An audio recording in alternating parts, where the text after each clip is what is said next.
তো আসসালামু আলাইকুম, সবাই কেমন আছেন? আশা করি সবাই ভালো আছেন। আল্লাহর রহমতে আমরাও ভালো আছি। তো আমাদের মেহমান এসে পড়ছে।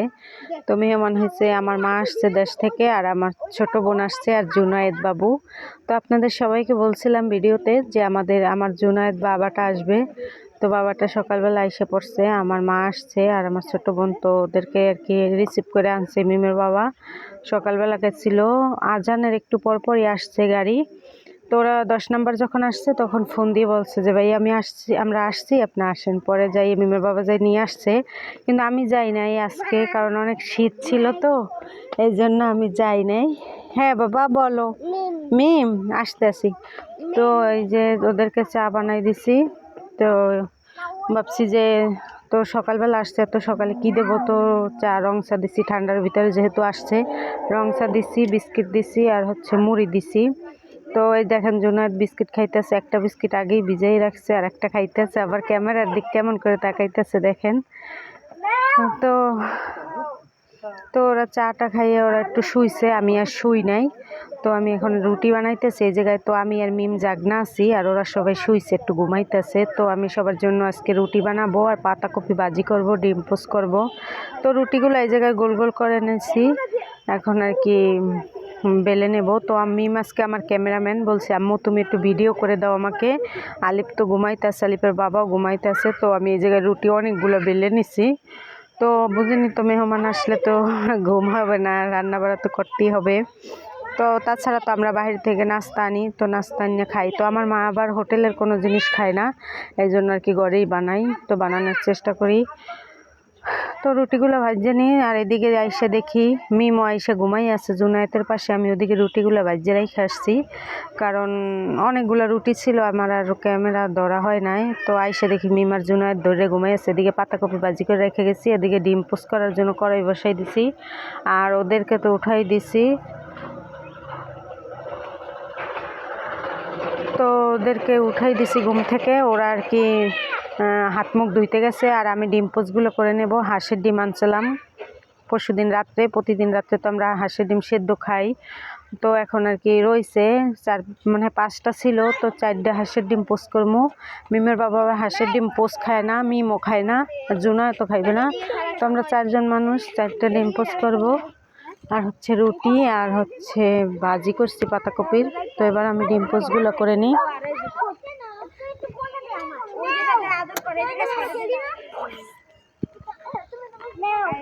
তো এই যে আমি হাঁসের ডিম দিয়ে দিচ্ছি, একটু লবণ দিয়ে দেবো।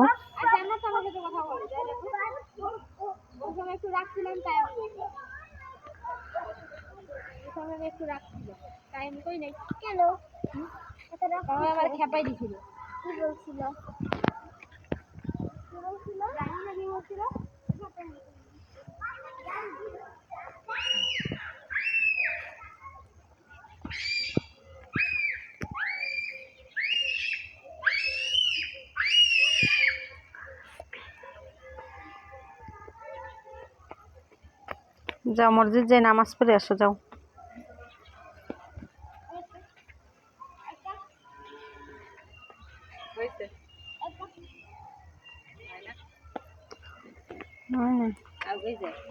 না,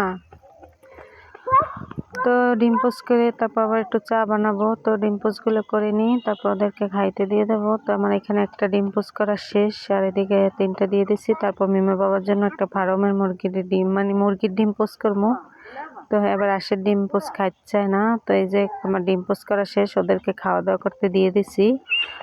পাতাকপি ভাজি, আর হচ্ছে হাঁসের ডিম পোস্ট করছি, আর হচ্ছে রুটি।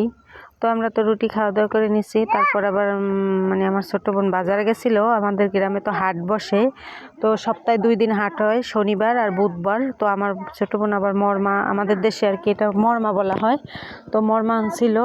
তো মরমা একটা নিয়ে আসছে, বলতেছে যে ভাইয়ে খাইবে না। তো মিমের বাবা আবার এগুলো পছন্দ করে, আমিও পছন্দ করি। আমাদের গ্রামে যখন আগে হাট হইতো ছোটবেলায়, তখন মানে আব্বা হাটে গেলে আগে বলতাম যে আব্বা মরমা নিয়ে আসো, মানে প্রতি হাটে একদিন মরমা আনতো, একদিন মুড়ির মো আনতো। শীতের দিনে এগুলো মানে কি পাওয়া যায় আমাদের হাটে। তো বাড়িতে বাচ্চারা থাকলে বা কেউ থাকলে হাটের দিনে এগুলো আনলে দুপুরবেলা খাওয়া হয় মজা করে সবাই। তো কাটতে কাটতে শৈশবের কথা মনে পড়লো, আগের কথা, বাড়িতে থাকতে যখন এগুলো খাইতাম। ওর কথা মনে পড়ে গেল। তো মরমাটা আমি কাটতে নিই। তো মিমের বাবা যাবে আবার বাজারে, তো বলতেছি যে তাহলে দাঁড়ান আমি মরমা কাটতে দিই, মরমা খাইয়া তারপর আপনার যান বাজারটা করে নিয়ে আসেন। তো ওরা বেশি কিছু আনে নাই, কারণ আমরা তো যাব বিয়ায়, আমার হইলে ননদের মেয়ের বিয়া। তো মানে ননদ কিনা আমি জানি না, আমাদের বরিশালের ভাষায় বলে ননদ। তো আমার মানে মিমের ফুফাতো বোনের বিয়া। তো ওইখানে যাব। তো সাভারে এই জন্য আর কি মার সেতু আসছে, আমার ছোট বোনের নাম হচ্ছে সেতু। তো জুনয়তো আসছে। তো এখন আর কি মিমের বাবা বাজার যাবে, আর ওরা কিছু যেটা বলতেছিল ওরা বাড়ি থেকে কিছু আনতে পারে নাই, কারণ আমরা তো বাসায় থাকবো না, ওরা আসার পরই চলে যাওয়ার কথা। তো এই জন্য আর আনে নাই, কিছুই আনে নাই, শুধু এইটা আনছে আর কিছু কিছু আর কি নিয়ে আসছে। আমি যা যা বলছিলাম অল্প কিছু নিয়ে আসছে। তো নষ্ট হয়ে যাবে, আর নিয়ে কোনো লাভ নেই, আমরা তো বাসায় থাকবো না, 4-5 দিনের জন্য ওইখানে বেড়াতে যাব। তো এই যে মরমাটা আমি গোল গোল করে কাটতে দিতেছি লবণ দিয়ে আর কি, দুপুরবেলা খাইবে ঠান্ডা ঠান্ডা মরমা আর হচ্ছে লবণ। তো এগুলো গরমের দিনে ভালো লাগে। তো এবছর তো শীতের সময় তো এগুলো বেশি একটা ঠান্ডা জিনিস ভালো লাগে না, গরমের মানে দুপুরবেলা এই জন্য এগুলো খাইতে ভালো লাগে। তো এই যে সবাই মরমা খাই না, তো আর মিমও একটা নেছে, সবার সাথে খাইতে পারবে কি না জানি না, আর আলিপ তো এগুলো খায় না। তো সবাই মরমা খাইতেছে। তো মরমা খাওয়া দাওয়া করে তারপর বাজারে যাবে, আর মিমের বাবা চুল টুল কাটবে, চুল শেভ করবে, তারপর বাজার করবে। মুদি বাজারটার লিস্টটা কালকে দিয়ে আসছি, মুদি বাজার করবে, তারপর আবার মাছ টাছ আনবে। তো এই জায়গায় আমি মরমা খাই নিতে আসি, মরমাটা অনেক মিষ্টি ছিল। তো বরিশালের মরমা। তো আপনারা কমেন্টে জানাবেন কে কী বাসায় চেনেন এটা। আর এতটুকু রয়েছে, এতগুলো তো আর খাওয়া যায় না, আর বাচ্চারা তো খায় না। মিম একটা নেছে ঠিকই, কিন্তু ওটা তো আর পুরো শেষ করতে পারবে না। তো মিমের বাবা তো বাজারে গেছিলো, পরে যাইয়ে দেখে যে বড় ডেলা মাছ উঠছে। পরে আমার ফোন দিছিল, বলতেছে যে বড় ডেলা মাছ উঠছে, নিয়ে আসবো কিনা। তো আমি বলছি আচ্ছা, মায়ের তো অন্য কোনো মাছ পছন্দ করে না, মানে ওই যে চাষের মাছ টাছ উনি মায়া পছন্দ করে না। পরে আমি বলছি তাহলে একটা ডেলা নিয়ে আসেন, 1 কেজি ওজন হয়েছে। তো এগুলোর কেজি 500 টাকা, 1 কেজি ওজনের একটা ডেলা পাঠাইছে আলিপের কাছে, আর হচ্ছে চিংড়ি মাছ পাঠাইছে। তো আমি ডেলা মাছটা কাটতে নিতেছি, কারণ এত বড় সাইজের ডেলা মাছ আমি এর আগে আর কখনো খাইও নাই, দেখিও নাই, এই ফার্স্ট। তো একটা ডেলা মাছই মানে 1 কেজির মতো হয়েছে, একটু কম আছে, হয়তো 100 গ্রামের মতো কম আছে। তো আমি ডেলা মাছ কাটতেছি, মা এদিকে চিংড়ি মাছটা কাটতেছে। মায়ের বলছি তুমি একটু আমার চিংড়ি মাছটা কাটিয়ে দাও, আমি ডেলা মাছটা কাটি। তো এই যে আমাদের সব কাটাকাটি শেষ, এবার পেঁয়াজ কাটবো। তো পেঁয়াজগুলো ছিলে নিয়ে, আর মার তো চিংড়ি মাছ কাটা শেষ। আর এই মাসেও 2টা দুধ আনছে, ফ্রেশ দুধ। তো আমরা তো চা খাওয়ার জন্য গুঁড়ো দুধ ব্যবহার করি। তো ওই জায়গায় মানে 2টা বাটিও পাইছে, আবার বিমবার ছিল না। তো এইগুলো মানে যেগুলো জরুরি দুধটা বিমবারটা ওইগুলো আর কি আগে পাঠাই দিয়েছে মিমের বাবা, আরগুলো নিয়ে আসবে। আর এই জায়গায় আমার বোনের আবার বলছিল মিমের বাবা যে গাছ আলু নিয়ে আসো পাইলে। তো গাছ আলু এখন এই শীতের সিজনে আর কি পাওয়া যায় আমাদের দেশে, মাটির নিচে হয়, মাটির নিচের আলু তো পাওয়া যায় না। বাজারে যাইয়েও শুধু এই 1 কেজির মতো মনে হয় আলু পাইছে, পরে ওর ভাইয়ের জন্য নিয়ে আসছে। তো আমি আলুটাও কাটতে নিতে চিংড়ি মাছ দিয়ে রান্না করব, একটু চিংড়ি মাছ দিয়ে রান্না করবো, আর একটু ইলিশ মাছ দিয়ে রান্না করব। ইলিশ মাছ দিয়ে রান্না করব। তো ইলিশ মাছ আজকে পাই নাই বাজারে, তো ভাবছি শর্টকাটে চিংড়ি মাছ দিয়ে আজকে খাই, আর একটু রাইখে যাবো, তারপর আর কি আইসা ইলিশ মাছ দিয়ে খাবো। আর এদিকে আমি লাউ শাকটা বসাই দিছি, বাড়ি থেকে লাউ শাক নিয়ে আসছিল আমাদের